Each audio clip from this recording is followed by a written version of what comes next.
Les 3 dernières années sont les plus chaudes jamais enregistrées sur Terre.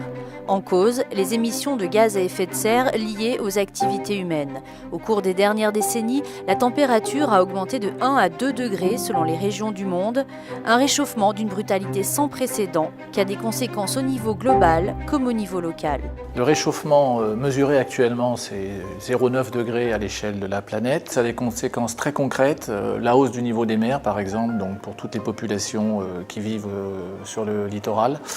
Ça a beaucoup de conséquences sur les cyclones, il y a également des effets de sécheresse, mais il y a des endroits où ça va se traduire par des précipitations plus intenses. Dans l'Isère, ce qui est très emblématique, bien entendu, c'est l'impact sur la neige et la fonte des glaciers, mais il y a aussi quelque chose dont on parle moins, c'est les vagues de chaleur, notamment dans une ville comme Grenoble. Tous les aspects de la vie de l'environnement et la vie économique du département sont impactés plus ou moins par le réchauffement climatique.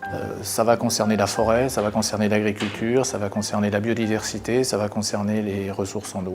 Conscient de ces enjeux, le département de l'Isère a voté en décembre dernier un plan de réduction des émissions de gaz à effet de serre à l'échelle de la collectivité.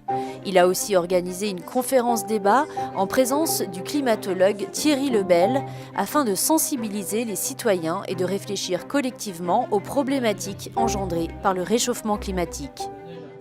Nous aurons des conséquences sur tous les pays, tous les territoires, tous les départements. Et notre rôle politique est bien sûr d'anticiper ces changements climatiques que nous espérons les moins importants possibles, mais néanmoins ils seront présents. Donc nous devons anticiper dans nos diverses politiques, que ce soit les politiques agricoles, que ce soit les politiques touristiques. Et le département veut être exemplaire. Nous avons un projet sur ce mandat de réduire nos émissions de gaz à effet de serre par plusieurs actions très concrètes dans les transports, dans l'isolation de nos bâtiments et dans les collèges. Et parmi l'auditoire de cette conférence, de nombreux collégiens, justement, invités par le département afin qu'ils prennent conscience des actions qu'ils peuvent mener au quotidien, notamment dans les collèges, qui représentent un tiers des émissions de gaz à effet de serre de la collectivité.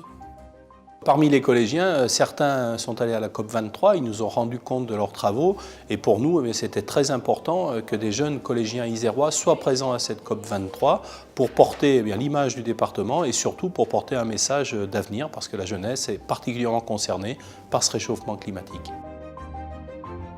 Ce que j'ai retenu en fait, c'est qu'on était tous pleins d'espoir et c'était hyper intéressant de mon point de vue. J'ai rencontré plusieurs jeunes de mon âge à peu près, de différents pays, donc plusieurs cultures. Donc on a gardé contact avec par exemple des personnes du Tchad qui nous ont expliqué leurs problèmes, que chez eux le réchauffement climatique c'était vraiment important et que les conséquences aussi étaient importantes. Maintenant je fais plus attention, j'utilise un compost, je trie les poubelles. On a beaucoup d'actions liées au restaurant scolaire. Donc on a le label écossaire, on a le compostage, on a la lutte contre le gaspillage. En fait, chaque petite action, ça va agir sur le monde.